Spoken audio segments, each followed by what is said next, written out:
Sir, coming to the new areas, I keep saying new, sir. The remaining 6 areas, there are no new areas, the remaining 6 areas that are there.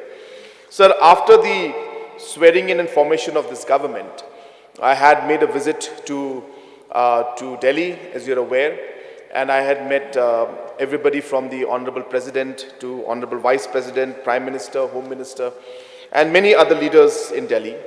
And during my course of discussion at different levels, the discussion about the border issue had also come out.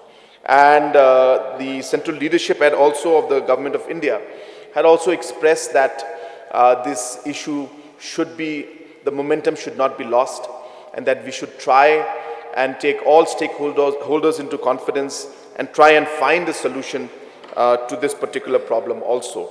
And hence, sir, I am happy to inform the House that we have reconstituted the committees because of the change after the election. There were some members who did not win in the election, and certain positions changed, and hence we have now reconstituted the committees.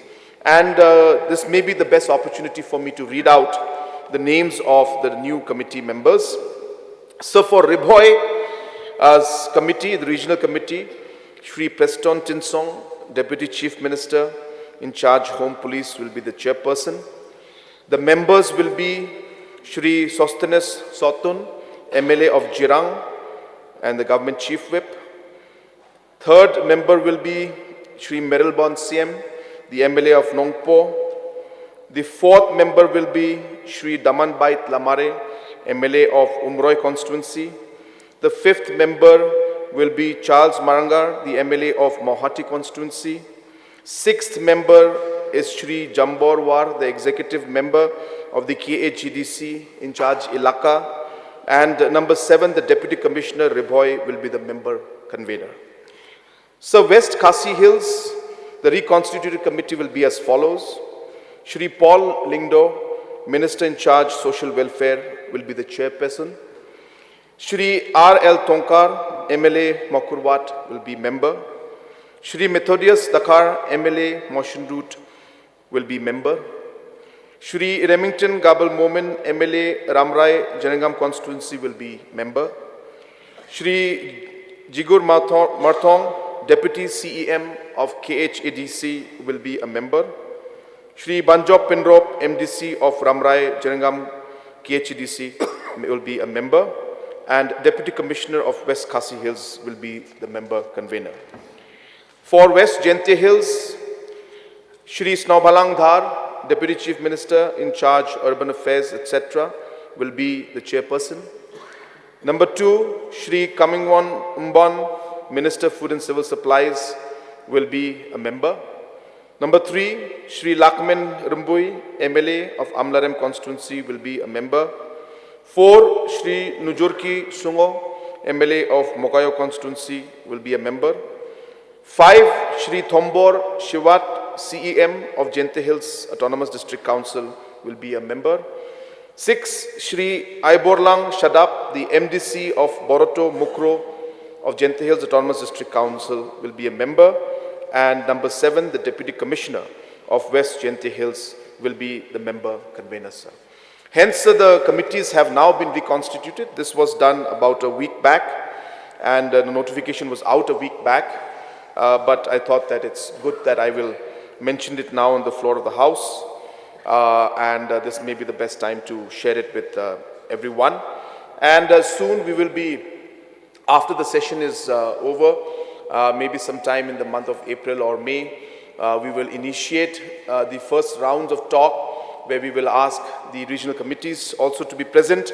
And post that, as has been done before, we will ensure that detailed and deep consultations take place with different stakeholders, and meetings take place at the grassroots level in ground zero to really understand all the points and the concerns of the people living in those areas, and also obviously of all the stakeholders like the district council and the traditional heads and the different civil society and all other stakeholders concerned. We will take them into confidence and do deep consultation before we decide on how to move forward.